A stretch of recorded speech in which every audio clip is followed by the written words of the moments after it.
Hari ini adalah hari satu minggu sebelum kita menikmati kebangkitan daripada Kristus. Minggu depan adalah minggu Paskah, di mana kita merayakan suatu peristiwa yang sangat besar sekali dalam hidup daripada semua orang, bukan cuma dalam hidup daripada Tuhan Yesus Kristus.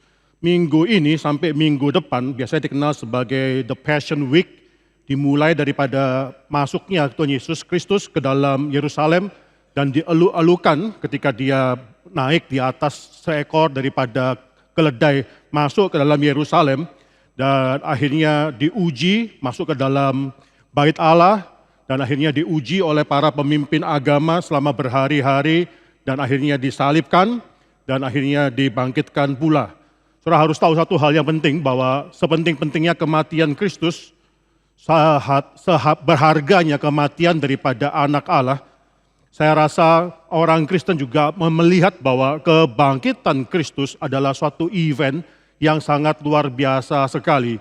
Demikian pentingnya kebangkitan daripada Kristus, sehingga Paulus mengatakan bahwa bila Kristus tidak dibangkitkan, bukan bila Kristus tidak mati di atas kayu salib, tapi bila Kristus tidak dibangkitkan, maka sia-sialah iman kita dan kita masih hidup di dalam dosa-dosa kita. Tapi bukan berarti bahwa kematian Kristus bukanlah suatu hal yang tidak ada artinya. Ini kematian dan kebangkitan menjadi suatu hal yang menjadi inti daripada iman kita. Apa yang Kristus lakukan itu menjadi suatu hal yang menciptakan komunitas daripada umat percaya Anda dan saya sekalian pada saat ini, dan juga umat percaya di masa lalu dan umat percaya di masa yang mendatang. Ini komunitas umat Tuhan yang diciptakan dari kematian dan kebangkitan daripada Kristus. Saudara harus tahu satu hal, kita beribadah bukan pada hari terakhir, itu hari Sabat. Kita beribadah pada hari Minggu, yaitu hari pertama daripada setiap minggu. Pada hari Minggu, pada hari pertama, Allah menciptakan dunia ciptaan ini, tapi dalam hari pertama dan melalui kebangkitan daripada Tuhan Yesus, Allah Bapa menciptakan langit dan bumi yang baru, menciptakan the new creation. Dan kita akhirnya menikmati semua ciptaan atau semua pekerjaan daripada Bapa ini. Sebagai ciptaan yang baru ini, kita juga menikmati ibadah kita pada hari Minggu pada saat ini. Jadi ketika kita datang beribadah pada hari Minggu, kita sedang mengatakan bahwa kita adalah suatu umat daripada ciptaan baru daripada Bapa, dan kita mendeklarasikan kepada dunia bahwa Kristus telah bangkit daripada antara orang mati. Jumat depan kita akan merayakan ibadah bersama, menikmati dan merayakan, merenungkan mengenai kematian yang sangat besar sekali, kematian daripada Kristus yang memperdamaikan semua orang yang berdosa ini.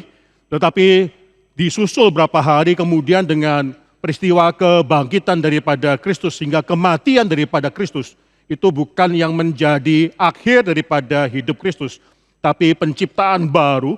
Apa yang Bapa lakukan dan khususnya di dalam membangkitkan Kristus, itulah yang akan mendefinisikan siapa umat daripada Tuhan. Hari ini saudara, kita akan membicarakan satu bagian yang penting. Kita buka daripada kitab Ibrani, saudara. Kitab Ibrani, kita baca daripada Ibrani pasal yang ke-11.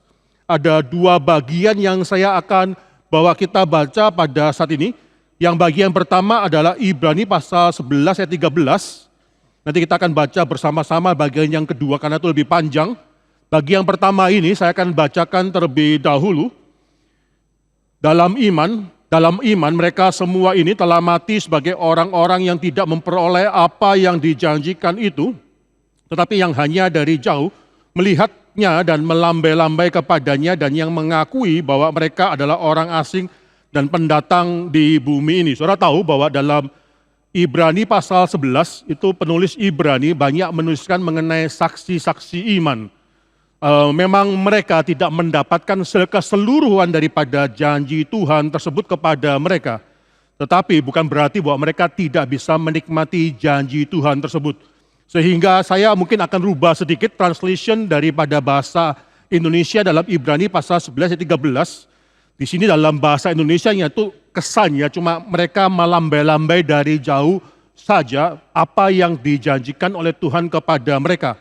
Tapi kalau saudara perhatikan dalam bahasa aslinya, dan saudara perhatikan dalam bahasa Inggrisnya, ESV misalkan, atau King James Version, atau daripada NASB, saudara bisa lihat bahwa mereka bukan cuma melambai-lambai saja. ESV mengatakan, menggunakan kalimat mereka sudah menyambut, mereka sudah greet apa yang dijanjikan kepada mereka. NASB mengatakan bahwa mereka sudah welcome, mereka sudah menerima, welcome apa yang dijanjikan kepada mereka. King James Version sangat unik sekali mengatakan bahwa mereka sudah seakan memeluk apa yang dijanjikan kepada mereka. Jadi kalau boleh saya mungkin menerjemahkan atau memberikan alternatif translation daripada Ibrani pasal 11 ayat 13. Dalam iman mereka semua ini telah mati sebagai orang-orang yang tidak memperoleh secara penuh apa yang dijanjikan itu, tetapi yang telah menikmati atau yang telah memeluk, yang telah menerima semua apa yang telah dijanjikan tersebut, dan walaupun mereka mengakui bahwa mereka adalah orang asing dan pendatang di bumi ini. Saudara, ini suatu ayat yang sangat penting sekali mengatakan bahwa walaupun mereka tidak mendapatkan secara penuh apa yang dijanjikan kepada mereka, tapi mereka sudah mulai mencicipi apa yang dijanjikan Tuhan kepada mereka. Ini nanti saya akan bicarakan lebih lanjut lagi mengenai doktrin already and not yet, dan seterusnya. Tapi kita akan melihat bagian yang kedua dan kita akan bertanggapan dalam bagian yang kedua ini dari Ibrani pasal 11 ayat 39 sampai Ibrani pasal 12 ayat yang keempat. Saya membaca 39, saudara membaca 40 dan kita akan bertanggapan terus. Demikianlah firman Tuhan bagi kita pada hari ini. Dan mereka semua tidak memperoleh apa yang dijanjikan itu, sekalipun iman mereka telah memberikan kepada mereka suatu kesaksian yang baik.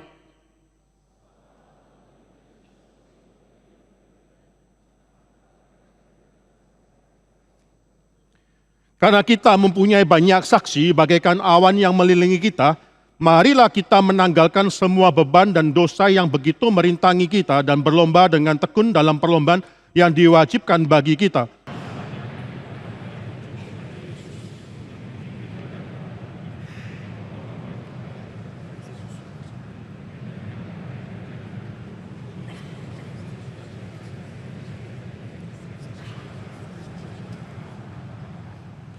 Ingatlah selalu akan Dia yang tekun menanggung bantahan yang sehebat itu terhadap dirinya dari pihak orang-orang berdosa, supaya jangan kamu menjadi lemah dan putus asa.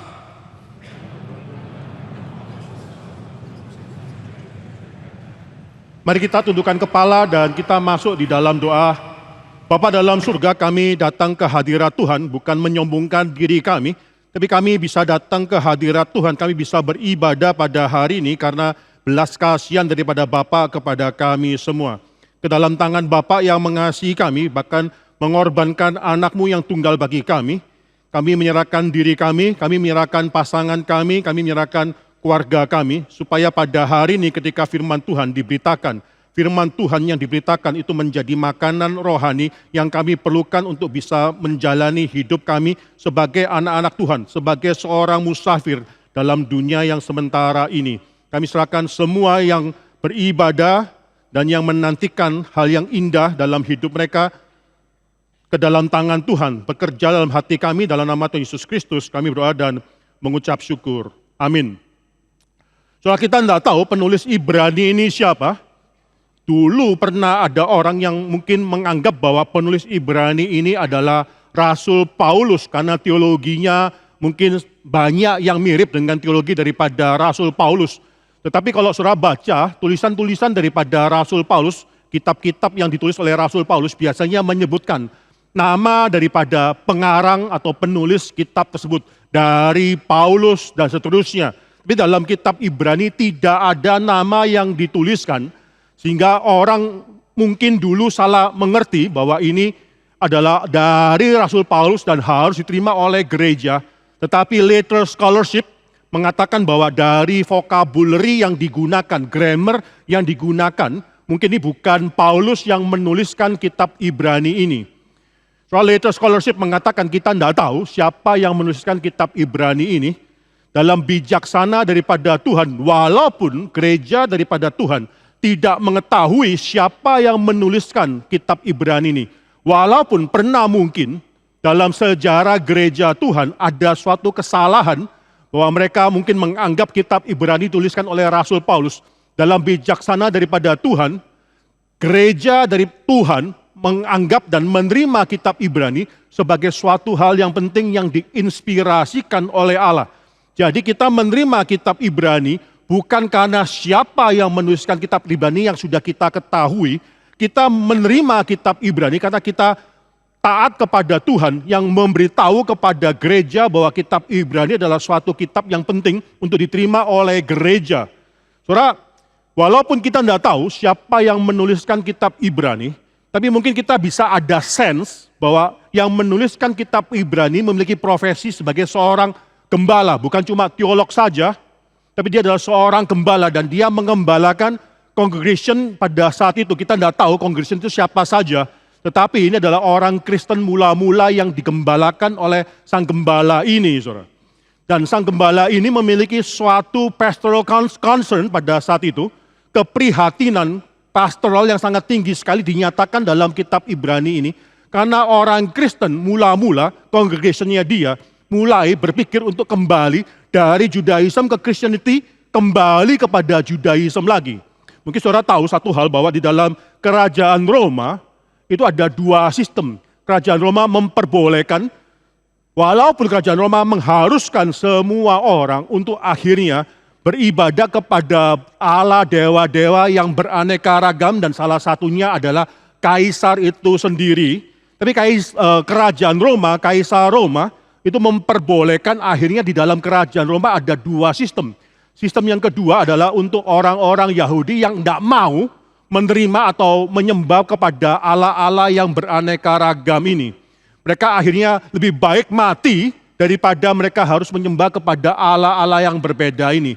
Akhirnya mereka mau hanya menyembah kepada Yahweh saja.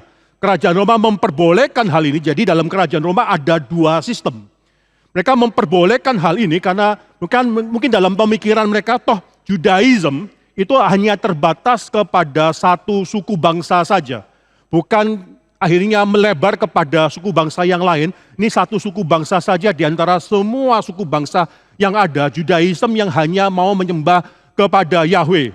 Tetapi ketika kekristenan mulai berkembang pada abad yang pertama, saudara bisa melihat bahwa sekarang bukan cuma satu bangsa, kekristenan juga mau menyembah cuma satu Tuhan saja, yaitu Tuhan Allah Bapa di dalam Kristus. Nah, ini menjadi suatu masalah yang besar bagi kerajaan Romawi karena kekristenan tidak terbatas kepada satu suku bangsa saja. Kekristenan akhirnya ditawarkan kepada semua suku bangsa dan akhirnya semua suku bangsa, baik budak maupun majikan, semua status diterima menjadi orang Kristen dan mereka mulai akhirnya mengatakan bahwa mereka tidak mau menyembah ilah-ilah yang demikian banyak, maka mereka tidak mengakui bahwa kaisar adalah dewa. Ya, ini menjadi suatu problem yang sangat besar sehingga kekristenan mula-mula mulai mengalami aniaya.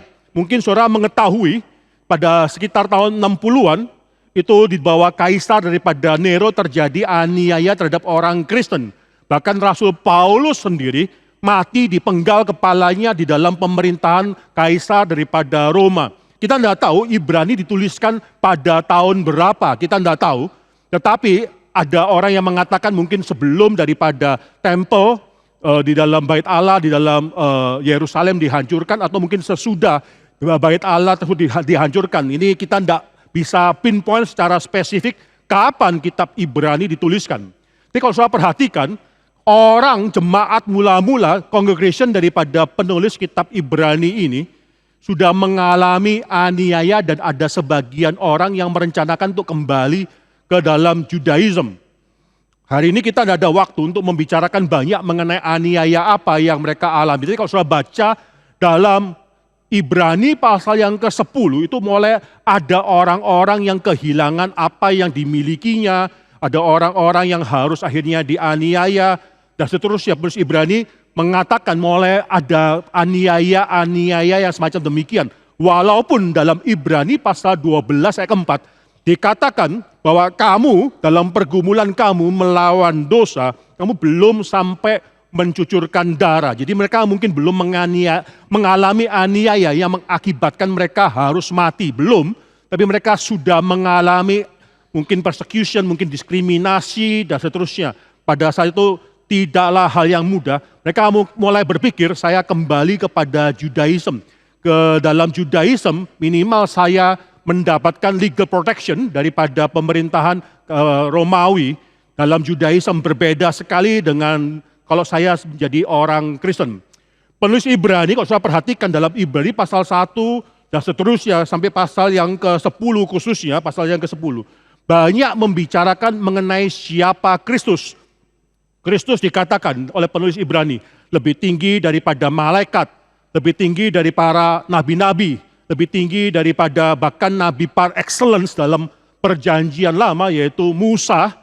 Dikatakan dalam Ibrani pasal yang ketiga, Musa adalah hamba Tuhan yang setia dalam rumah Tuhan.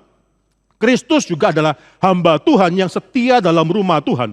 Tetapi bedanya, Musa hamba Tuhan yang setia sebagai hamba, sebagai budak, orang suruhan. Kristus setia dalam rumah Tuhan sebagai seorang anak, saudara. Sangat berbeda sekali, dan penulis Ibrani akhirnya mengatakan Kristus ini sangat luar biasa sekali. Pendeta Stephen Tong pernah mengatakan, penulis Ibrani, pengkhotbah atau pastor ini, kalau diberikan 20 doktor honoris causa mungkin tidak cukup, karena dia dengan cemerlang ya, akhirnya mengkaitkan perjanjian lama dan perjanjian baru untuk menjelaskan mengenai supremasi daripada Kristus. Orang-orang Judaism, orang-orang Yahudi sangat meninggikan sekali mengenai malaikat, mengenai nabi, mengenai bait Allah, mengenai Ten Commandments, mengenai imam-imam. Nah, penulis Ibrani akan mengatakan Kristus melebihi semua daripada itu, dan luar biasa sekali. Kalau saudara mau mempelajari mengenai doktrin Kristologi, salah satu buku yang sangat indah sekali yang saudara bisa baca dan saudara bisa pelajari adalah kitab Ibrani ini, saudara. Karena Ibrani mengatakan bahwa Kristus itu lebih daripada apa yang dianggap sangat mulia sekali oleh orang-orang perjanjian lama. Kristus lebih mulia daripada semua hal tersebut. Tetapi orang-orang Kristen tetap memikirkan untuk kembali kepada Old Judaism. Maka penulis Ibrani akan mengatakan kepada mereka, tidak salah kamu. Kamu yang sudah mendapatkan dan mengetahui mengenai segala sesuatu yang indah, kamu sekarang memikirkan mengenai kembali kepada sesuatu yang adalah bayang-bayang daripada yang indah ini. Untuk apa kamu melakukan hal ini? Dan penulis Ibrani akan mengatakan nanti dalam Ibrani pasal yang ke-11, saksi-saksi iman, bagaimana mereka walaupun tidak mendapatkan secara penuh apa yang dijanjikan kepada mereka, mereka adalah orang yang setia sampai mati, akhirnya memegang janji tersebut. Bahkan ini bukan cuma angan-angan, cuma melambai-lambai suatu janji yang tidak kelihatan yang dijanjikan kepada mereka, a hopeful thinking. Bukan, ini adalah suatu hal yang mereka bahkan for sure mereka akan mendapatkan walaupun mereka mati. Mereka akhirnya sudah berjabat tangan, sudah welcome, sudah peluk-pelukan dengan janji yang diberikan kepada mereka. Mengatakan bahwa mereka adalah orang-orang yang tahu for sure janji tersebut akan mereka dapatkan suatu hari nanti. Dengan kata lain, saudara, janji Tuhan bagi mereka terlalu besar untuk bisa dihidupi oleh masa hidup satu orang dalam dunia sementara ini. Janji Tuhan itu terlalu besar. Dan hari ini saya berharap kita semua sebagai anak Tuhan mengetahui satu hal ini, bahwa apa yang Tuhan janjikan kepada kita itu lebih besar daripada apa yang bisa kita berikan kepada Tuhan, apa yang bisa kita hidupi dalam dunia yang sementara ini. Kita mungkin cuma hidup 70-80 tahun, bila kuat 70 atau 80 tahun. Tetapi saudara, janji Tuhan tidak bisa di-exhaust oleh seseorang apapun siapapun selama masa hidup cuma 70-80 tahun ini. Bahkan Abraham yang hidup sampai 180 tahun belum bisa exhaust janji Tuhan secara penuh. Jadi kalau saudara perhatikan kitab Ibrani pasal yang ke-11 ayat yang ke-9. Saya akan bacakan kitab Ibrani pasal 11 ayat ke-9. Karena iman ia atau Abraham diam di tanah yang dijanjikan itu seolah-olah di suatu tanah asing, dan di situ ia tinggal di kemah dengan Ishak dan Yakub yang turut menjadi ahli waris yang satu itu. Saudara, kepada Abraham dijanjikan satu bangsa yang besar. Bukan cuma satu keturunan saja. Abraham sampai mati tidak pernah melihat bangsa yang besar tersebut. Dia tidak pernah melihat multitude, dia tidak pernah melihat suatu hal yang luar biasa sekali. Bahkan kepada Abraham dikatakan, dijanjikan, keturunanmu itu seperti banyaknya, seperti bintang di langit, seperti pasir di pantai, dan seterusnya. Tetapi Abraham tidak pernah melihat hal ini, tetapi bukan berarti Abraham mati tanpa menikmati, mencicipi janji daripada Tuhan tersebut. Abraham yang dikatakan bahwa dia sudah tidak ada harapan memiliki keturunan, bukan cuma Sarah saja yang sudah akhirnya tidak bisa melahirkan. Abraham dikatakan bahkan sudah mati pucuk, di pucuknya sudah mati. Saudara. Dia tidak bisa akhirnya menghamili Sarah. Kalau Sarah pun bisa akhirnya melahirkan anak, Abraham tidak memiliki kapasitas ini untuk mengatakan bahwa apa yang dia dapatkan dalam hidup dia bukan usaha daripada manusia, tapi adalah berkat daripada Tuhan. Tetapi, saudara jangan pikirkan Abraham mati konyol mengharapkan sesuatu yang dia tidak dapatkan. Dia walaupun sudah mati pucuk, dia akhirnya dikatakan di sini, dia melihat dua keturunan tinggal di dalam kemah. Bersama dengan siapa? Ishak dan anak daripada Ishak. Walaupun dia tidak melihat suatu multitude, suatu bangsa yang besar tersebut, tapi dia mulai mencicipi janji daripada Tuhan. Itu dia mulai melihat keturunan ke bawah. Oleh karena itu, dikatakan walaupun Abraham tidak menerima secara penuh janji daripada Tuhan tersebut, dia mati di dalam penantiannya terhadap janji Tuhan yang secara penuh tersebut, tapi dia bukan mati tanpa mencicipi. Dia akhirnya mati, dan setelah mencicipi, dia yakin dia pasti akan mendapatkan apa yang dijanjikan kepada dia. Dia tahu dia pasti akan mendapatkan multitude yang besar ini, walaupun dia harus mati sekarang. Tetapi iman yang dia miliki sudah diturunkan ke bawah. Iman yang dia miliki sudah diturunkan kepada Ishak, kepada Yakub. Dan kalau saudara pelajari perjanjian lama, khususnya kitab Kejadian, janji Tuhan kepada Abraham itu diberikan nanti kepada Ishak. Janji Tuhan juga diberikan kepada Yakub. Jadi akhirnya yang menerima janji daripada Tuhan tersebut bukan cuma Abraham saja, tapi yang menerima iman tersebut adalah keturunan daripada Abraham, yaitu Ishak dan Yakub juga. Mereka akan mati, Yakub akan mati melihat lebih banyak keturunan, tetapi Yakub tidak hidup melihat apa yang dijanjikan Tuhan kepada Abraham, yaitu begitu banyak keturunannya seperti bintang di langit, seperti pasir atau pasir di pantai yang tidak bisa dihitung jumlahnya tersebut. Dia tidak melihat, tapi dia mulai mencicipi hal tersebut. Saya percaya kita semua akan menikmati hal ini. Kita semua akan menikmati janji Tuhan. Kepada kita diberikan suatu janji, yaitu langit dan bumi yang baru. Kepada kita diberikan suatu janji, yaitu tubuh yang mulia. Kita sekarang belum menikmati semua janji daripada Tuhan itu. Bahkan saya berani katakan bahwa tidak ada satu anak Tuhan pun yang akhirnya menikmati dan akhirnya bisa menerima semua penggenapan janji daripada Tuhan tersebut. Tidak ada merasakan bahwa semua janji daripada Tuhan itu bisa dinikmati dalam hidup yang sementara ini. Saudara, kita semua akan mati tanpa mungkin menikmati keseluruhan janji daripada Tuhan. Mungkin Tuhan Yesus datang sebelum kita mati, mungkin saja itu terjadi. Ketika Tuhan Yesus datang sebelum kita mati, toh kita juga akan, tubuh kita sekarang itu akan dirubahkan. Jadi kita tidak akan menerima janji Tuhan tersebut dengan tubuh ini. Saudara. Kita akan menantikan suatu hal yang lebih besar lagi, dan mungkin banyak daripada kita semua, di antara kita yang harus mengalami kematian tanpa melihat janji Tuhan itu terjadi secara penuh dalam hidup kita. Tapi bukan berarti bahwa kita adalah orang yang konyol. Bukan berarti bahwa kita tidak bisa mencicipi janji daripada Tuhan. Ketika Anda menjadi anak Tuhan, kebangkitan sudah terjadi dalam hidup Anda. Bukan kebangkitan daripada tubuh fisik ini, tapi kebangkitan daripada spirit kita, jiwa kita, kita dirubahkan hati kita. Dari yang batu menjadi hati yang daripada daging tersebut. Kebangkitan sudah terjadi. Ketika saudara datang beribadah dalam gereja, dan saya harap saudara bukan beribadah lalu merasa ini satu keharusan. Saudara datang beribadah melihat ada orang-orang anak Tuhan yang lain, Saudara mulai mencicipi suatu komunitas surga dalam dunia ini, saudara. Di surga tentunya jumlah daripada anak Tuhan, orang yang percaya jauh lebih besar daripada apa yang kita lihat di kiri dan kanan kita.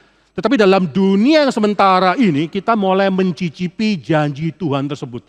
Langit dan baru itu dijanjikan kepada kita. Nanti kita akan mendapatkan. Tapi bukan berarti kita tidak bisa mencicipi langit dan bumi yang baru dalam dunia yang sementara ini. Orang Kristen memiliki pengharapan yang demikian berbeda dengan orang-orang dunia. Bahkan kematian yang sangat disesalkan, yang sangat menakutkan sekali bagi orang-orang dunia. Paulus mengatakan, jangan kamu berduka seperti orang dunia. Dalam 1 Tesalonika pasal 4 ayat 13, jangan kamu berduka seperti orang dunia. Berduka bisa berduka, tapi berdukalah di dalam suatu pengharapan. Suatu hal yang sangat indah sekali. Akhirnya kita dalam dunia sementara ini, kita mulai mencicipi janji daripada Tuhan itu. Sehingga sekali lagi, Ibrani pasal 11 ayat 13, mengatakan suatu kalimat dalam iman, mereka semua ini memang mati sebagai orang-orang yang tidak memperoleh secara penuh apa yang dijanjikan itu. Tetapi yang sudah, bukan cuma melambai-lambai saja, yang sudah berjabat tangan, yang sudah memeluk, yang sudah welcome janji daripada Tuhan yang diberikan kepada mereka, yang for sure tahu bahwa mereka akan mendapatkan janji Tuhan tersebut. Walaupun mereka adalah orang asing dan pendatang di bumi yang sementara ini. Saudara, luar biasa. Dan akhirnya penulis Ibrani mengatakan suatu hal yang sangat luar biasa sekali. Saudara baca dalam Ibrani pasal 11 ayat yang ke-39, hal ini diulangi lagi. Mereka semua tidak memperoleh apa yang dijanjikan secara penuh itu, sekalipun iman mereka telah memberikan kepada mereka suatu kesaksian yang baik. Ayat 40, nah ini suatu hal yang luar biasa, sebab Allah menyediakan sesuatu yang lebih baik bagi kita. Tanpa kita, seluruh saksi iman, yang penulis Ibrani sudah katakan dalam Ibrani pasal 11, tanpa kita, mungkin congregation pada saat itu, termasuk kita pada saat ini semua, tanpa kita, mereka semua ini tidak dapat sampai kepada kesempurnaan. Tanpa ada future believers, apa gunanya present believers? Itu maksudnya daripada penulis Ibrani. Dengan kata lain, saudara, iman yang sejati, iman yang benar adalah iman yang bisa diturunkan. Iman yang sejati bukan iman yang kita hidupi dalam dunia sementara ini saja. Tapi yang iman yang kita teruskan terus ke bawah keturunan kita. Maka berbahagialah kita kalau akhirnya anak keturunan kita, cucu-cucu kita itu mendapatkan iman kita. Bukan mendapatkan kekayaan kita, itu semua itu bisa hilang. Tapi mereka akhirnya mendapatkan iman yang kita perjuangkan ini. Sehingga mereka juga akhirnya mungkin akan mati tanpa mendapatkan keseluruhan daripada janji Tuhan. Tapi mereka dalam hidup mereka yang sementara, mereka mulai mencicipi janji daripada Tuhan tersebut, saudara. Ini maksudnya di sini. Saudara, beberapa tahun yang lalu saya pernah nonton satu film namanya Children of Men. Saudara. Film itu agak gloomy, cerita daripada film tersebut, menceritakan mengenai kondisi daripada orang-orang pada zaman teknologi yang sudah advance. Ada gedung pencakar langit, ada teknologi, dan seterusnya. Tetapi akhirnya orang-orang pada saat itu tidak memiliki suatu hal yang berarti yaitu mereka tidak memiliki keturunan. Saudara. Dengan kata lain, within decades, puluhan tahun, itu semua gedung pencakar langit, semua teknologi yang mereka akan dapatkan, itu semua akan punah. Saudara. Lalu apa gunanya? Mereka mungkin memikirkan, saudara bisa memikirkan, saudara bisa membayangkan dan merasakan. Apa gunanya kita semua melakukan semua hal ini? Apa gunanya riset, development, teknologi, pencakar langit kalau tidak ada generasi selanjutnya yang bisa menikmati semua hal ini? Maka saudara, dalam film tersebut tentunya ada satu plot twist, akhirnya ada orang yang memiliki satu anak. Ini menjadi suatu kegemparan sehingga banyak orang yang akhirnya ingin mencari wanita tersebut, mencari anak tersebut, dan mungkin ada yang merencanakan untuk membunuh anak tersebut dan seterusnya. Jadi ini film sangat menarik sekali. Tetapi intinya adalah tanpa ada keturunan di bawah, apa gunanya semua pencapaian kita? Kalau tidak ada future believers, apa gunanya iman kita? Apa gunanya iman kita sekarang kalau anak-anak kita, keturunan kita tidak menerima apa yang kita imani? Saudara?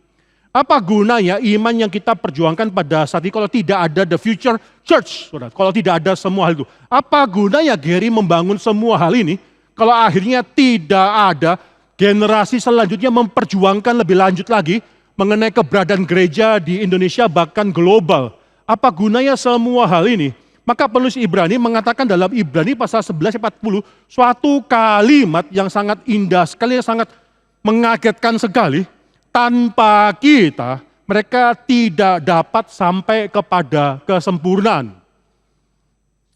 Kalau akhirnya juga tanpa kita pada saat ini, untuk apa saksi-saksi iman yang dibicarakan dalam Ibrani pasal 11 tersebut? Apa gunanya? Tiba-tiba setelah mengatakan kalimat ini baru penulis Ibrani masuk ke dalam Ibrani pasal 12 yang kita sudah bacakan ayat yang pertama sampai dengan ayat ketiga tersebut. Ya, saya bacakan atau kita baca bersama-sama ketiga ayat yang penting ini. Ibrani pasal 12 ayat 1 sampai 3, 2, 3.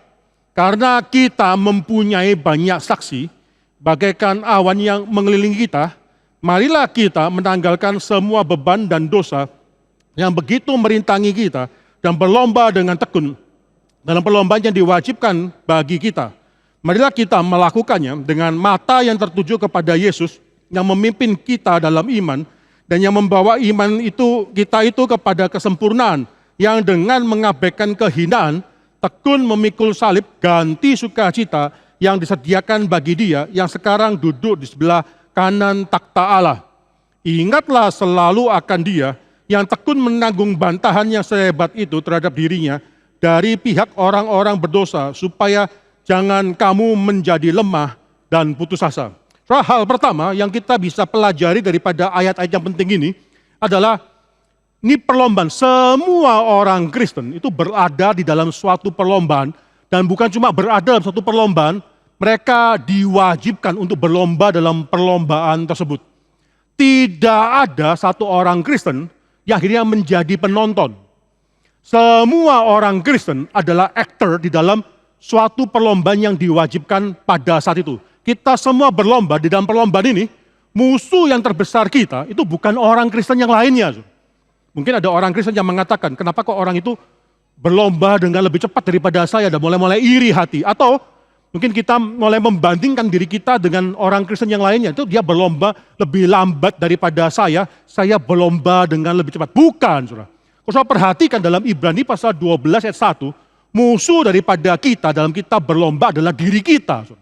Khususnya ada dua hal yang penulis Ibrani katakan di sini, yaitu beban dan dosa yang begitu merintangi kita. Yang bisa memperlambat perlombaan kita, bahkan bukan cuma memperlambat, merintangi, atau bahkan kita balik arah U-turn ke dalam starting line, bukan ke finish line, kita akhirnya berjalan ke starting line. Yang menjadi problem bukan orang lain, saudara. Jangan pernah membandingkan diri kita dengan orang lain. Tetapi bandingkan diri kita dengan apa yang membuat kita dalam diri kita tidak bisa berlomba lebih cepat. Hari ini saya akan bicara mengenai dua hal, mengenai beban dan dosa. Saudara, teolog-teolog sepanjang sejarah kekristenan, Chrysostom, Agustinus, dan seterusnya, saudara, itu membedakan antara beban dan dosa ini. Beban belum pasti dosa. Dosa pasti membebani, saudara. Sekali lagi ya, beban belum tentu dosa, tapi dosa pasti membebani. Saudara, mungkin sangat sulit sekali menjelaskan kedua hal ini, tetapi mungkin bisa kita pakai suatu analogi. Saudara. Yaitu ketika saya ke Amerika itu pada usia umur 18 tahun, 19 tahun. Setelah tamat daripada SMA, saya pergi ke Taiwan, lalu setelah di Taiwan 10 bulan saya baru ke Amerika. Sampai di Amerika tuh saya bawa 2 koper, saudara. Koper yang pertama, baju, buku. Koper yang kedua isinya Supermi, sambal ABC, dan seterusnya. Saya di Amerika mau dapatkan Supermi di mana saya belum tahu, saudara. Jadi koper yang kedua itu isinya makanan-makanan dan snack-snack yang mungkin saya suka. tanpa saya ketahui ternyata dalam berapa lama, tidak lama sekali saudara, saya tidak tahu berapa lama, tapi pasti tidak lama sekali, koper kedua itu habis saudara.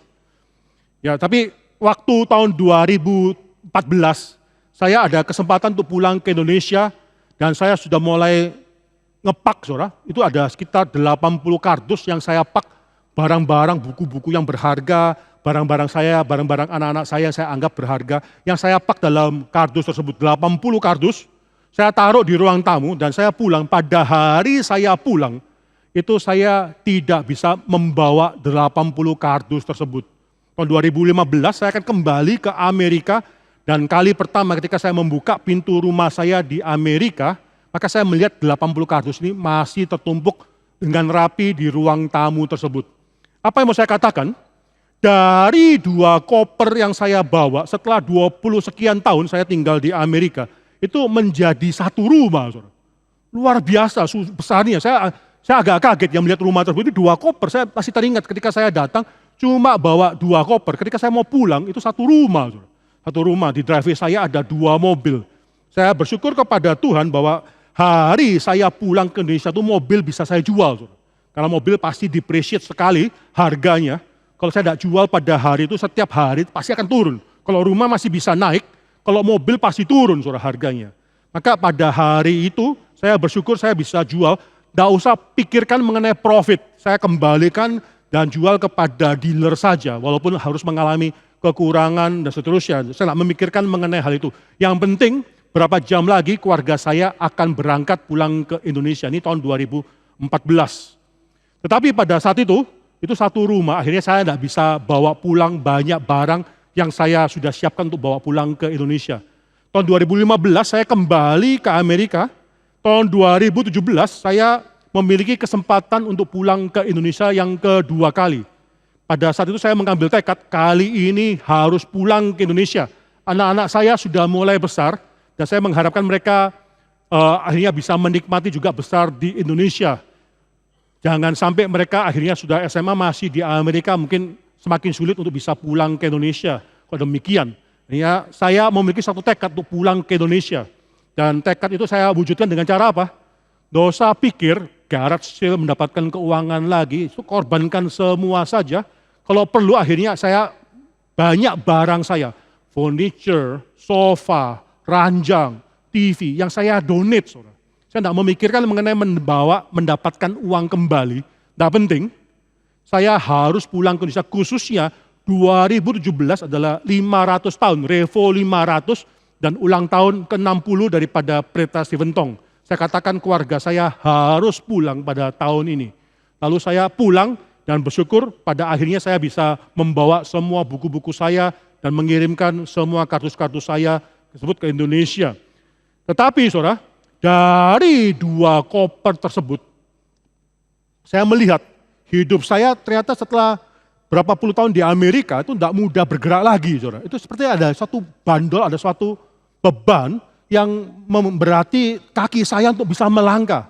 So, kalau saudara tanya sama saya, apakah dosa tinggal di Amerika? Apakah dosa tinggal di Amerika dan nanti menjadi berkat di Amerika? Saya akan katakan kepada Anda, saya tidak melakukan dosa di Amerika. Dan saya percaya saya bisa dipimpin oleh Tuhan di Amerika untuk menjadi berkat bagi orang-orang di sana juga. Saya percaya semua hal ini. Tetapi saudara, akhirnya beban itu membuat kita sulit untuk bisa melangkah. Apalagi melangkah untuk mengikuti Tuhan. Kalau saudara baca daripada Kejadian pasal 12, Abraham dipanggil untuk meninggalkan Ur. Saudara, di Ur, di Mesopotamia, Abraham adalah seorang yang sudah sangat kaya sekali, yang punya rumah dan konon katanya rumahnya bahkan punya 100 kamar, bahkan lebih daripada 100 kamar. Itu rumah yang sangat besar sekali. Ayah Abraham itu bukan seorang yang sembarangan, Abraham bukan orang yang sembarangan, itu sangat kaya sekali. Tetapi Abraham ketika dipanggil sama Tuhan, masuk dalam tanah perjanjian, dia dipanggil bukan untuk mendirikan kota, walaupun dia bisa mendirikan kota baginya, karena jumlah daripada householdnya dia, tidak kalah banyaknya dengan orang yang tinggal di Sodom. Saudara. Kota Sodom pada waktu dihancurkan oleh Tuhan, itu ketemu tahun 1970-an, kira-kira kota Sodom di mana? Karena ada suatu puing-puing yang mungkin dasarnya tuh banyak sekali terjadi, ada areng, ada suatu hal yang membuktikan bahwa ternyata kota itu atau tempat tersebut adalah kota yang pernah terbakar, saudara. Jadi orang memikirkan kota ini mungkin adalah kota Sodom. Lalu dihitung size-nya kota Sodom itu ada berapa? Pada saat dibakar kota Sodom tersebut dihakimi oleh Tuhan. Kota Sodom itu jangan pikirkan kota yang besar kayak Jakarta, enggak. Kota Sodom punya penduduk kira-kira 1.500 orang. Mungkin lebih tepat dikatakan desa Sodom. Di sana ada satu orang yang menyombongkan dirinya Raja Bera. Ini kepala desa yang menganggap dirinya sebagai seorang raja. Lebih cocoknya demikian, saudara. Tapi Abraham, dikatakan dalam Kejadian pasal yang ke-14. Abraham untuk akhirnya mengalahkan Kedorlaomer yang sudah mengalahkan Sodom dan 5 kerajaan di lembah sungai Yordan tersebut. Dia akhirnya mengerahkan 318 orang. Saudara tidak usah ya memikir 318 ini angka spesial. Saudara cari lotre dengan angka 318 dan seterusnya. Tidak, saudara, bukan itu maksudnya. Tapi maksud daripada Alkitab mengatakan bahwa household daripada Abraham itu sangat besar sekali. 318 orang yang dikerahkan oleh Abraham ini adalah orang yang sudah dilatih perang. Tidak mungkin orang yang sudah lansia, tidak mungkin orang yang sangat muda sekali, orang yang sudah siap berperang, usia berperang pada satu, dan dikatakan dalam Alkitab bahwa 318 orang adalah orang yang lahir dalam keluarganya, bukan orang yang dibeli sebagai hambanya. Saudara. Jadi orang yang lahir dalam keluarganya sendiri. Jadi saya pernah mau mengestimasikan keluarga atau household daripada Abraham, mungkin sekitar 1.200-1.500 orang, besar sekali. Abraham kalau dia mau, dia bisa mendirikan kota dan berlindung dalam tembok-tembok daripada kota. Tapi Abraham tidak dipanggil untuk mendirikan kota. Abraham dipanggil untuk bisa mengikuti Tuhan dan mendirikan tenda. Supaya apa? Supaya kapanpun Tuhan mengatakan Abraham harus pergi, dia siap untuk berpergi dan mengikuti Tuhan. Saudara, dalam hidup kita banyak hal, mungkin bukan dosa, tapi banyak hal yang membebani kita. Hobi kita, ataupun apapun yang kita lakukan yang bukan dosa, not necessarily per se adalah dosa, tapi yang membuat kita akhirnya mengikuti Tuhan, itu akhirnya tidak gampang bisa mengikuti Tuhan. Maka teolog mengatakan bahwa pertanyaan daripada anak Tuhan, bukankah sesuatu itu dosa atau tidak? Itu bukan. Pertanyaan daripada anak Tuhan bukan menanyakan apakah ini adalah tindakan dosa. Kalau dosa tidak usah dilakukan, dosa ditanya lagi. Tapi pertanyaan daripada anak Tuhan seharusnya, apakah sesuatu hal ini membuat saya bisa berlomba dengan gampang atau tidak? Jangan-jangan yang saya akan lakukan, jangan-jangan yang saya akan terima, punya uang banyak, tidak ada salahnya. Tetapi uang yang banyak tersebut membuat Anda gampang mengikuti Tuhan atau tidak? Saudara? Bisnis tidak ada salahnya, bekerja dalam dunia tidak ada salahnya. Tapi pekerjaan kita, bisnis kita, membuat kita lebih gampang melayani Tuhan, ikut Tuhan atau tidak, saudara? Pertanyaan daripada anak Tuhan, bukan sesuatu itu dosa atau tidak. Tapi sesuatu itu bisa merintangi saya mengikuti Tuhan atau tidak. Bisa akhirnya membuat saya itu lambat mengikuti Tuhan atau tidak. Apakah sesuatu yang akan saya lakukan, ini membuat saya semakin cepat mengikuti Tuhan? Kalau tidak, jangan lakukan. Karena penulis Ibrani mengatakan kita dihadapi dengan beban, saudara. Beban tersebut membuat orang anak Tuhan tidak bisa gampang berlomba dalam perlombaan yang diwajibkan tersebut. Beban tersebut membuat anak Tuhan itu mungkin harus berlomba dengan lambat, terseok-seok, dan seterusnya. Saudara. Hal yang kedua yang mau saya bicarakan di sini adalah mengenai dosa. Dosa dikatakan di sini, dosa yang begitu merintangi kita. Saudara belajar atau baca dalam bahasa Yunania, saudara, kata merintangi itu dalam bahasa Yunania itu feminim, saudara. Dan juga singular, jadi bukan dosa dan beban dan dosa yang merintangi kita, bukan. Beban dan dosa yang merintangi kita, saudara. Jadi kata merintangi ini cocok dengan kata dosa secara gendernya dan secara jumlahnya, singular atau plural, ini cocok dengan kata dosa, menggambarkan kata dosa di sana. Saudara, dosa yang kita lakukan itu bisa membuat kita bukan cuma tidak susah berlomba, tapi akhirnya terintangi. Dosa itu seperti kayak gurita yang punya banyak kaki dan mengikat kita. Saudara, saya kasih satu cerita, saudara. Di salah satu tempat yang saya pernah layani, di Amerika, saudara, bukan di Indonesia ya, di Amerika. Ada satu orang yang entah mengapa, itu mudah berbohong, saudara. Mungkin dia merasa minder, akhirnya inferiority complex, kebanting ke superiority complex. Dan akhirnya dia masuk ke dalam suatu persekutuan Di dalam persekutuan kami di sana memang banyak orang-orang pandai. Orang S2, S3, anak-anak yang sedang belajar.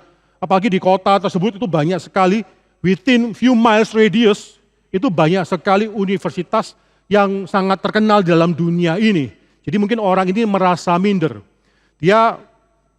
Kita baru tahu, ini cukup lama belakangan, mungkin 10 tahun lebih, baru tahu bahwa dia pekerjaannya adalah cleaning service. Saudara, tidak ada salahnya dengan jemaat masuk sebagai cleaning service, memperkenalkan dirinya sebagai cleaning service. Tentunya kita akan menerima orang kayak demikian juga.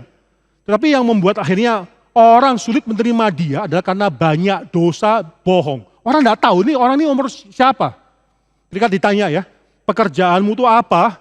Wah, dia langsung menyombongkan diri, saya programmer. Tanpa dia sadar, dia sedang bicara dengan seorang programmer. Saudara. Yang tanya adalah seorang programmer juga. Wah, senang dong ya, nyambung ya komunikasinya. Kamu program dalam bahasa apa? Wah, cilaka. Sekarang bohong A, harus cari bohong B. Saudara. Bahasa apa ya? Cobol. Dia bilang bahasa cobol. Lalu orang ini yang tanya agak bingung ya. Ini tahun berapa kok masih bahasa cobol gitu ya. Ini tahun berapa kok masih tahun 70-an bahasa cobol. Lalu akhirnya saya tidak tahu dia bicara apa pada hari itu, sekolah di mana. Saya tidak tahu, tapi akhirnya terjadi suatu kesan bahwa orang ini kayaknya sedang menutupi sesuatu. Kita tidak bisa pinpoint dan mengatakan secara pasti bahwa orang itu sedang berbohong, tapi something is wrong, kita bisa sense kalimat tersebut. Ketika ditanya, dia umur berapa? Lalu dia lihat ya, kira-kira orang di sana umur 20-an, umur 30-an. Saya umur 38, orang agak kaget. Umur 38 kok mukanya boros banget ya. Belakangan baru tahu dari SIM-nya, driver license-nya, baru tahu bahwa dia tuh umur sudah 50, mendekati 60, saudara. Gak ada salahnya orang umur 50, 60, tapi dia memproyeksikan dirinya sebagai orang yang umur 38, dia cukup tersinggung kalau dia tidak diajak bermain, tidak diajak ke tempat yang lain, keluar kota, oleh orang-orang yang lain. Saya katakan kepada dia, gak usah tersinggung, saya pun gak diajak kok.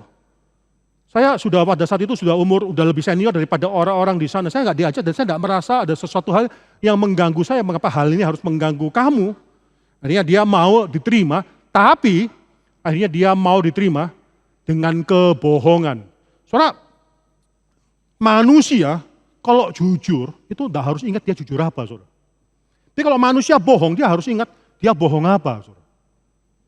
Jadi minggu depannya ketika ditanya lagi, dia harus konsisten. Bohong itu harus konsisten, saudara ya. Dia harus ingat bahwa bohongnya minggu lalu dia bilang apa ya. Jangan sampai dia mengatakan sesuatu yang berlawan dengan apa yang dia katakan minggu lalu. Saudara, kasihan sekali orang kayak demikian. Kalau bulan depannya, dia harus ingat apa? Kalimat yang sudah saya katakan bulan lalu. Tahun depan, wah cilaka, saudara. Dia harus akhirnya bohong itu konsisten. Orang kalau jujur itu pasti konsisten. Jujur itu tidak pernah akhirnya kita harus ingat ya kita jujur apa yang minggu lalu. Harus saudara, kita ngomong jujur saja, kita ngomong sembarangan, kita ngomong jujur.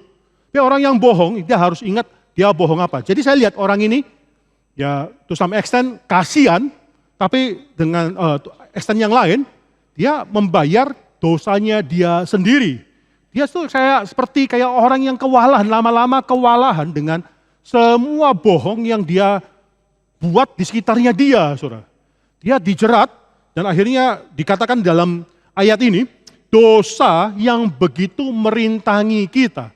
Tidak bisa, dia bisa dengan gampang berlomba dalam perlombaan yang diwajibkan kepada dia. Mengapa? Karena ada dosa yang demikian merintangi dia pada saat itu, saudara. Dosa, bohong, itu seperti gurita yang banyak tentacles, yang banyak kakinya ini yang menjerat dia, dan dia tidak bisa bergerak. Saya tidak banyak bicara mengenai orang ini lagi. By the way, orang ini kemanapun akhirnya jemaat tersebut pergi pasti membicarakan mengenai orang ini. Saya katakan hati-hati ya. Ini kok lama-lama orang ini kayak Tuhan Yesus ya. Di mana ada 2 atau 3 orang yang berkumpul, aku akan hadir gitu ya. Ini orang ini hati-hati kok kayak Tuhan Yesus ya. Jadi akhirnya mereka mencoba untuk tidak membicarakan orang ini lagi. Tapi memang sulit untuk bisa menerima orang ini masuk ke dalam komunitas. Ketika orang tersebut itu akhirnya menyembunyikan dan bahkan memproyeksikan dirinya lain daripada apa yang sebenarnya, saudara. But in any case, di sini dikatakan, marilah kita menanggalkan semua beban dosa yang begitu merintangi kita dan berlomba. Saya tidak tahu pada hari ini ada beban apa, ada dosa apa yang sedang kita hidupi. Tapi saudara bisa lihat, apakah kita itu mengikuti Tuhan dengan mudah, atau kita mengikuti Tuhan itu dengan kaki yang terseok-seok, saudara. Kalau ada hal tersebut, marilah kita dengan jujur datang kepada Tuhan dan berkata kepada Tuhan, dalam hidupku ada beban, bahkan juga mungkin ada dosa yang membuat aku tidak bisa ikut Tuhan. Mintalah tolong kepada Tuhan, supaya Tuhan itu akhirnya memberikan anugerah, membuat Anda bisa berlomba lagi dalam perlombaan yang diwajibkan itu. Saudara di sini, kalau saudara perhatikan dalam ayat yang pertama, kedua, dan ketiga, sebenarnya ada kalimat perintah. Tetapi saudara, kalimat perintah itu dalam bentuknya imperatif, saudara, itu baru muncul dalam ayat yang ketiga. Ingatlah, itu adalah satu kalimat perintah. Dalam hal yang lainnya, saudara, pasal 12 ayat 1 dan 2, tidak ada kata imperatif tersebut. Tetapi saudara, kata berlomba, marilah kita berlomba dengan tekun, itu mungkin kita translate-nya kayak demikian, marilah kita berlomba dengan tekun dalam perlombaan yang diwajibkan dengan bagi kita, itu adalah suatu ajakan yang memberikan suatu, bukan cuma suggestion, tapi suatu ada force, ada perintah. Orang Kristen harus berlomba dalam perlombaan yang diwajibkan bagi kita. Ini suatu ajakan, tapi juga bukan cuma suggestion bagi kita, take it or leave it, tidak apa-apa. Enggak, tapi suatu ajakan yang mengharuskan kita untuk berlomba. Marilah, saya baca ya di sini ya. Marilah kita berlomba dengan tekun dalam perlombaan yang diwajibkan bagi kita. Dengan cara apa? Nah, ini ada dua cara. Penulis Ibrani mengatakan yang pertama yang juga kita bahas, menanggalkan semua beban dan dosa yang begitu merintangi kita. Kita baru bisa berlomba kalau kita menanggalkan semua beban dan dosa tersebut. Cara yang kedua adalah ayat yang kedua. Marilah kita melakukannya dengan mata yang tertuju kepada Yesus. Saudara, kata marilah di sana itu bukan imperatif, tapi kata marilah di sana menjelaskan ajakan mari berlomba tersebut. Dengan cara apa kita berlomba? Dengan cara kita menanggalkan semua beban, dengan cara kita melakukannya dengan mata yang tertuju kepada Yesus. Bagi saya, saudara, ini adalah dua hal. Dua hal, ada negatif, secara negatif kita harus menanggalkan yang tidak enak, yang mungkin kita nikmati, tapi yang tidak seharusnya ada di dalam perlombaan tersebut, yaitu beban dan dosa tersebut. Itu yang negatif, kita harus melakukan, kita harus say goodbye terhadap semua hal tersebut. Tetapi tidak berhenti sampai di sini, penulis Ibrani juga mengatakan cara yang kedua itu berkaitan dengan cara yang pertama. Tidak bisa kita cuma say goodbye saja, tetapi kita harus secara positif, mata kita tuh harus tertuju kepada Kristus. Dua hal ini berkaitan. Tidak mungkin kita bisa menanggalkan beban dan dosa kita kalau mata kita ditujukan kepada Kristus. Ini satu hal yang penting. Saudara mau berlomba dengan baik, tentunya saudara harus menanggalkan dosa dan beban tersebut. Tetapi saudara hanya bisa melakukan hal tersebut kalau mata kita sudah tertuju kepada Kristus. Kalau tidak, kalau kita nyeleneng sedikit saja, sebentar saja, kita kembali punya beban. Kita kembali melakukan dosa. Jadi kalau solusi kita bisa meninggalkan beban dan dosa adalah kita melakukan suatu hal, yaitu dengan cara aktif. Mata itu terus menuju kepada Kristus. Dua hal ini saling berkaitan. Penulis Ibrani mengatakan di sini, ayo berlomba, tapi dengan cara tinggalkan beban dan dosa tersebut dan lakukanlah perlombaan tersebut dengan mata yang tertuju kepada Yesus. Hal yang kedua yang mau saya bicarakan di sini, ini sangat indah sekali. Apa yang penulis Ibrani katakan dalam Ibrani pasal 12 ayat kedua, marilah kita melakukannya dengan mata yang tertuju kepada Yesus yang memimpin kita dalam iman dan yang membawa iman itu kepada kesempurnaan. By the way, saudara, Yesus itu bukan cuma sebagai seorang yang memberikan suggestion yang bagus kepada kita, kamu harus berlomba, tanpa dia pernah berlomba di dalamnya. Ketika kita akan merayakan suatu Passion Week dalam 1 minggu ke depan, bahkan kita merayakan kematian dan juga kebangkitan daripada Kristus, saudara harus ingat satu hal. Yesus berlomba di dalamnya dengan menyerahkan nyawanya, saudara. Kalau dia dibangkitkan karena dia sudah pernah menyerahkan nyawanya, dia sudah melewati garis finish tersebut. Yesus bukan pemimpin agama yang lainnya yang mengatakan secara teoritis apa yang harus kita lakukan. Dia melakukannya sendiri, saudara. Maka daripada ini, saudara, ketika dikatakan oleh penulis Ibrani, dia memimpin kita dalam iman dan yang membawa iman itu kepada kesempurnaan. Saudara jangan pikir Yesus cuma menjadi seorang yang menyoraki Anda. Enggak, dia akhirnya melakukan perlombaan. Dia memimpin dengan akhirnya memimpin di depan. Bukan memimpin dari belakang. Dia menjadi seorang pemimpin yang di depannya membawa kita semua melintasi garis akhir tersebut. Tetapi saudara ada hal yang lain yang sangat indah sekali yang dikatakan dalam ayat yang kedua ini. Dikatakan bahwa yang membawa iman kita itu kepada kesempurnaan yang dengan mengabaikan kehinaan, tekun memikul salib, ganti sukacita yang disediakan bagi dia yang sekarang duduk sebelah kanan takhta Allah. Apa yang bisa kita pelajari daripada ayat ini? Saudara, orang Kristen banyak terjebak dalam dua pemikiran. Yang pertama legalisme, segala sesuatu harus kita lakukan, bahkan kalau bisa semakin susah kita melakukan hal tersebut, semakin suci di hadapan Tuhan. Itu asketisme. Saudara, ini suatu hal yang tidak kita terima, saudara. Legalisme, askesisme itu kita tolak. Ada orang yang mengatakan, mungkin kalau saya mengabarkan Injil dengan jalan kaki, kasih beraktat, itu lebih bernilai di hadapan Tuhan daripada saya mengabarkan Injil dengan mobil, saya mengabarkan Injil dengan pesawat terbang. Ini suatu asketisme yang tidak perlu kita lakukan dalam hidup ini. Tetapi di dalam sisi yang lainnya, kita juga terjebak bukan dalam legalisme dan asketisme saja, tapi dalam sisi yang lainnya kita terjebak dalam antinomianisme. Antinomianisme itu mengatakan anti, berlawanan terhadap hukum. Kita mengatakan sebagai orang Kristen, ya kita mau bebas. Sebagai orang Kristen kita mau menikmati segala sesuatu yang kita bisa nikmati dalam dunia ini. Inilah orang Kristen sudah punya freedom dalam Kristus. Kita tidak lagi di bawah Taurat yang begitu merintangi kita, yang begitu membebani kita. Kita sudah punya freedom, kita mau menikmati segala sesuatu. Kedua hal ini adalah suatu hal yang salah. Kedua ekstrem ini adalah suatu hal yang salah. Karena apa? Kedua ekstrem ini tidak membicarakan mengenai salib. Kalau saya perhatikan di sini, dikatakan bahwa Kristus itu tekun memikul salib, walaupun dia harus mengabaikan kehinaan, dia tekun memikul salib. Ini bukan berarti bahwa dia hanya memikul salib ini dengan baik, walaupun sulit. Enggak, ada satu kalimat. Selanjutnya, ganti sukacita. Jadi ketika Kristus memikul salib, saudara jangan pikirkan ini orang sial banget ya. Orang ini akhirnya menderita sampai mati dan seterusnya. Dia ada menggantikan sukacita yang dijanjikan kepada dia pada saat itu. Dia bisa tekun memikul salib karena ada suatu sukacita. Saudara. Anak Tuhan juga demikian. Jalanilah hidup dalam dunia sementara ini dengan tekun mengikuti Tuhan, mengetahui satu hal, kepada Anda itu sudah diberikan suatu janji yang saudara cicipi dalam dunia sementara ini. Kita mau menjadi orang Kristen, kita mau memikul salib kita, karena apa? Pada akhirnya kita dijanjikan untuk akhirnya bersekutu dengan Allah Bapa itu sendiri. Kejadian pasal 15 ayat 1 mengatakan jangan takut Abraham.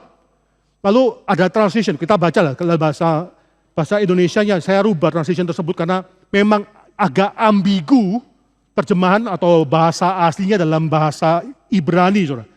Janganlah takut Abraham, akulah perisaimu, upamu akan sangat besar. Saudara, dalam bahasa Indonesianya diterjemahkan sebagai upah daripada Abraham mengikuti Allah itu akan besar sekali. Loh, saudara bisa bertanya-tanya, kalau demikian bukankah selfish ya? Interest daripada Abraham mengikuti Tuhan, dia mengikuti Tuhan karena mengharapkan mungkin surga. Tapi kalau dalam bahasa aslinya, terjemahan dalam bahasa Inggrisnya juga ada beberapa yang berbeda. Janganlah takut Abraham, akulah perisaimu, akulah upahmu yang besar itu. Ini lebih indah lagi. Upah daripada Abraham itu bukan suatu crown yang dia dambakan di surga, suatu mahkota yang besar sekali, suatu kemuliaan, suatu keturunan yang besar sekali. Bukan itu. Dia mengikuti Tuhan dengan mendambakan upahnya adalah Tuhan itu sendiri. Itu maksudnya. Upah Abraham itu besar karena Allah menjanjikan bahwa dirinya itu adalah upah. Upah daripada anak Tuhan itu semua kita itu besar sekali. Mengapa? Karena di dalam akhir perjuangan kita dalam hidup yang sementara ini, Tuhan mengatakan, akulah upahmu, akulah yang kamu harapkan selama hidup sementara ini. Apa yang lebih besar daripada Tuhan yang menciptakan kita, saudara? Tidak ada, saudara. Maka saudara ketika kita merenungkan hal ini, saudara jangan pikirkan ya. Tuhan Yesus mati itu sebagai seorang yang asketis. Tuhan Yesus itu mati cuma pikul salib doang. Tapi di sini dikatakan dia akhirnya bisa mengabaikan semua kehinaan dan dia bisa tekun memikul salib karena dia mengharapkan sukacita yang dijanjikan kepada dia. Saudara, by the way, saudara, Ibrani pasal 11, coba kita buka ya. Ibrani pasal 11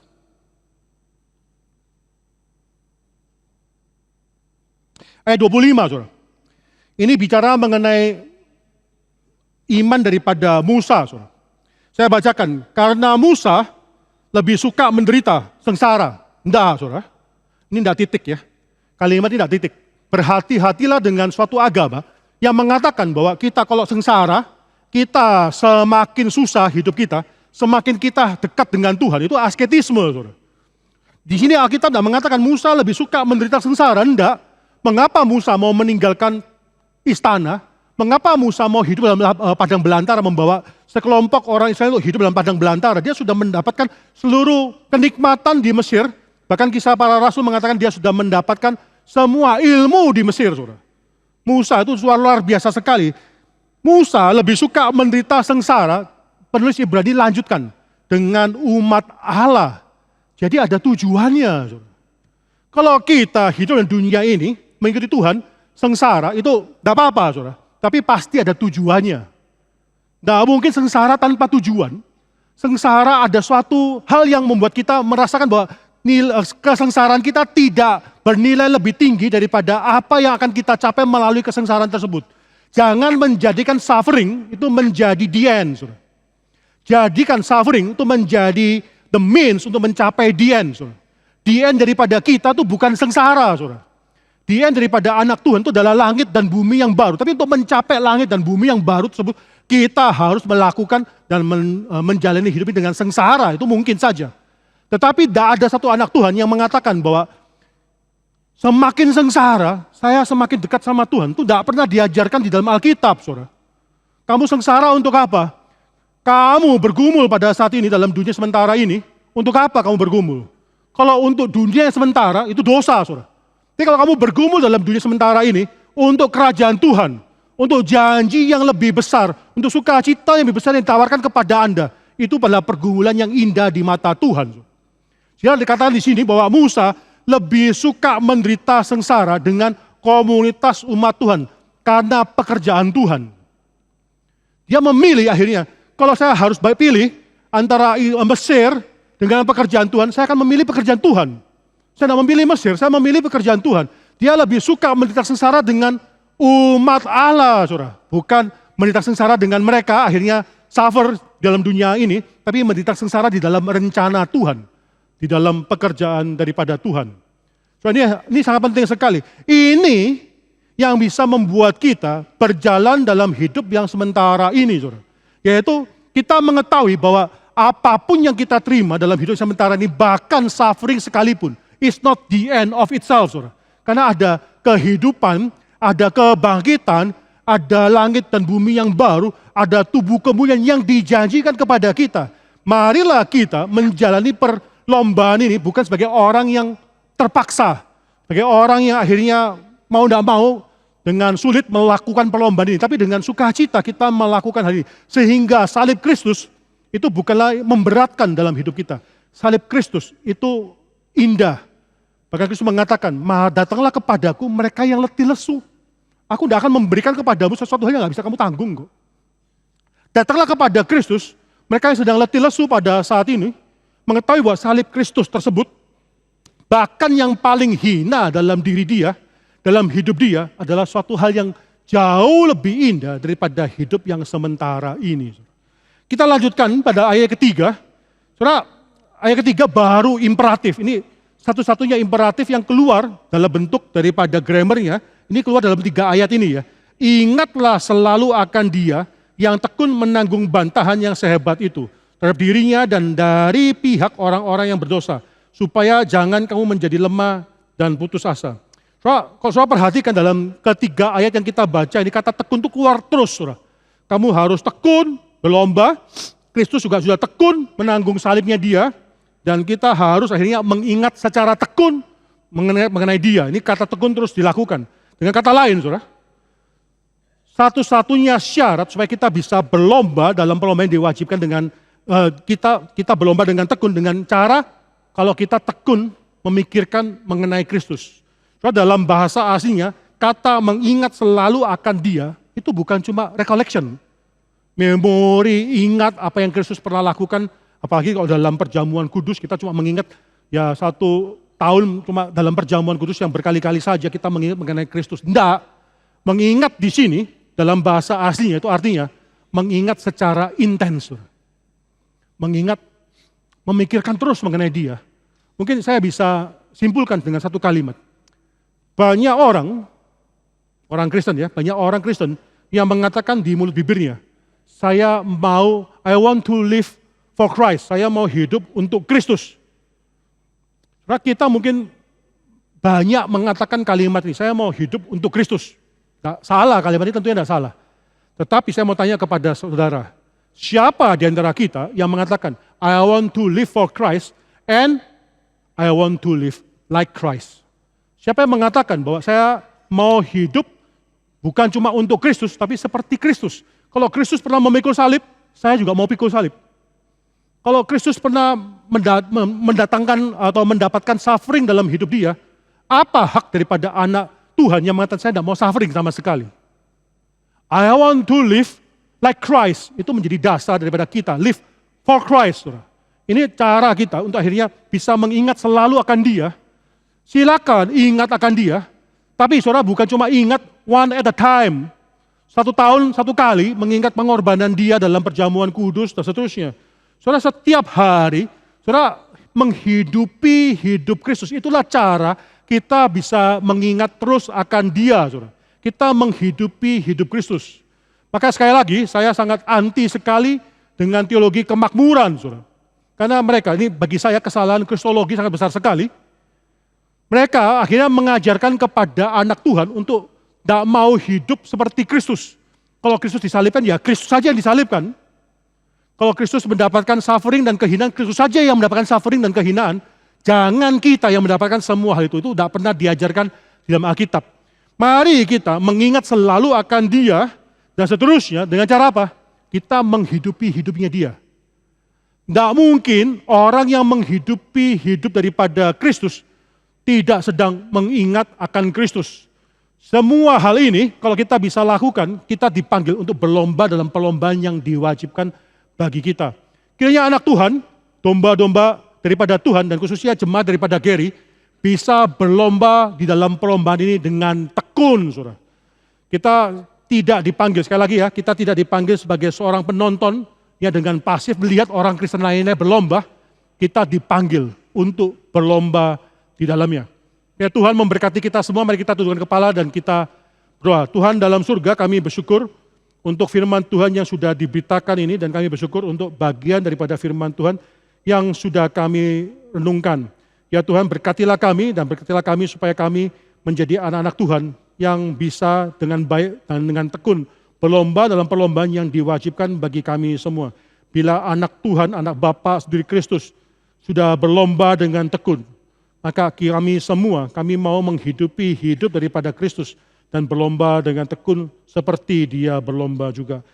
Hamba-Mu menyerahkan jemaat Tuhan di tempat ini dalam tangan Tuhan, di dalam nama Tuhan Yesus Kristus. Kami berdoa dan mengucap syukur. Amin.